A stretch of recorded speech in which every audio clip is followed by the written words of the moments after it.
Hello, my name is Pintu. Hi, my name is Kelvin. Hello everyone, my name is Rupesh. Welcome to our presentation on one of the biggest corporate scandal of the recent times, the Volkswagen emission scandal. I will cover the case summary and the ethical dilemma. Hi, my name is Maheesha.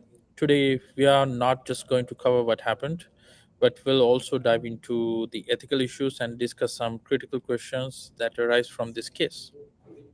Hello, I'm Abdul. I will answer a couple of questions from discussion ethics. So let's get started. In 2015, the Volkswagen was the one of the largest car manufacturer in the world, and as was exposed for the installing the software known as a TFET devices in their diesel cars. These devices were designed to trick emission tests and making the car seems compliant with the environmental regulations during the laboratory tests. But in the real world conditions, these cars were swapping up to 40 times the legal limit of the nitrogen oxide. This wasn't just about few cars. We are talking about the 11 million vehicles worldwide with over 500,000 sold only in the US. Volkswagen just didn't ban the rules, they shattered them. They marked this vehicle as eco-friendly while releasing massive amounts of the harmful emissions. And the surprising part is that they got away with for years. Only when researchers at the West Virginia University did real-world tests did their truth come out. The Volkswagen had been fooling people and selling this car as eco-friendly. Now let's dig deeper into the ethical dilemma at the heart of this scandal. Volkswagen faced a critical choice: invest in a clear technology or to cheat. But they chose to cheat, which raises a fundamental question. Should a company prioritize profit over environmental and public health? This dilemma brings up several key ethical issues. The first one is a deception. The Volkswagen deliberately misled regulators and the consumers and creating a false impression of environmental compliance. Millions of believed that they were driving eco-friendly cars, and in the real, they were not. Secondly, the prioritizing profit over the ethics. Volkswagen leadership chose to cut corners, avoiding the investment in the clear technology, and which had severe consequences for the public health and the environment. The third ethical issue is the corporate culture. The Volkswagen hierarchical structure likely allowed to unethical behavior to flourish with the presence to meet targets, discouraging employees from speaking out. This raises a question of the responsibility. Who knew about this deception and why was it allowed to continue? Finally, the environmental impact of this case cannot be ignored. Volkswagen action contributed to air pollution, leading to a respiratory disease and 59 premature deaths in the US. Yeah, right. So now we've covered the ethical dilemma. So let's take this discussion a bit further. Here are three questions to consider that relate directly to the cost material. So the first one is, how could Volkswagen have balanced making profits while adhering to ethical and environmental standards? So this question relates directly to the concepts we've covered in the class. So especially as we remember the APEGA Code of Ethics, which emphasized the responsibility to protect public safety and the environmental both. So the second one, should individual engineers and managers to be held responsible when a company makes unethical decisions, or is it a broader failure of the corporate system? So this question brings up the distinction between microethics, the responsibility of individual engineers, and macroethics, which looks at the larger organizational systems. So, and the third one, what role should regulators play in preventing this kind of misconducts in the future? Should there be a stricter oversight, or do companies need to be more self regulated? In class, I remember we've seen that regulatory oversight is critical for ensuring ethical behavior in industries like engineering. So I'm passing to Abdul. Hi, thanks, Mahesh. So let's focus on the first question.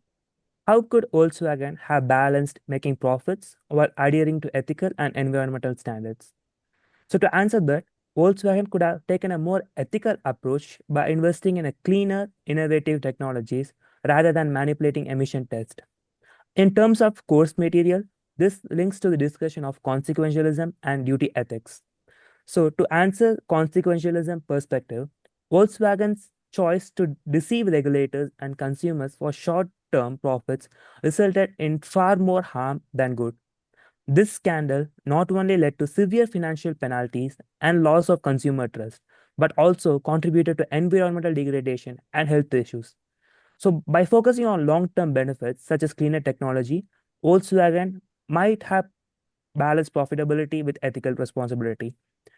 From a duty-based perspective, Volkswagen violated a fundamental ethical principle. The APEGA Code of Ethics insists that every engineers, and by extension also corporates, prioritize public well-being and act with integrity, especially in matters of public safety and environmental impact. Had Volkswagen adhered to these principles, they could have committed to developing and marketing genuinely eco-friendly cars, which could have positioned them as industry leaders in innovation rather than perpetrators of fraud. If Volkswagen had committed to ethical practices, they could have attracted environmentally conscious customers and gained a competitive edge in the market, thus increasingly values sustainability. And shortcuts aren't worth it. Volkswagen decisions to cheat led to massive fines, lawsuits, and reputational damage.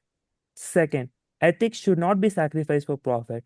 Ethical behavior builds trust and secure long-term success. And finally, stronger regulatory oversight is crucial to prevent any such behaviors. And to answer the second question, how to balance between micro and macro ethics? An ethical analysis of corporate misconduct should ideally take both micro and macro ethics into account. While individuals should be held accountable for their direct actions, corporate leaders and policymakers must also examine the organized environment. If the system incentivizes or allows unethical behavior, reforms are needed at the structural level to prevent future occurrences. For example, if an engineer designs a defective product that harms consumers, the blame might initially fall on that engineer. But if the company's culture prioritizes speed to the market over safety, or if manager pressures employee to ignore quality control, then the blame broadens to include the entire corporate structure itself. And to conclude with, both individual engineers and managers, as well as the whole corporate system, should be held accountable. When a company makes unethical decisions, microethics emphasizes personal responsibility, whereas macroethics addresses system issues. Ignoring one over the other creates an incomplete ethical analysis. In practice, real accountability must involve both individuals making ethical choices and organizations, fostering cultures and systems that prioritize ethical behavior over profit or expediency. So that's the story of the Volkswagen emission scandal, a clear example of what can happen when corporate greed takes precedence over the ethical decision making. So we hope this discussion has sparked your interest in the role of ethics in engineering and business and how important it is to make responsible decisions. If you have thoughts on how Volkswagen could have handled things differently or insights into our discussion questions, please share them in the comments. Yeah, thank you for watching, and remember, doing the right thing is always the smart choice. Thank you. Thank you. Thank you.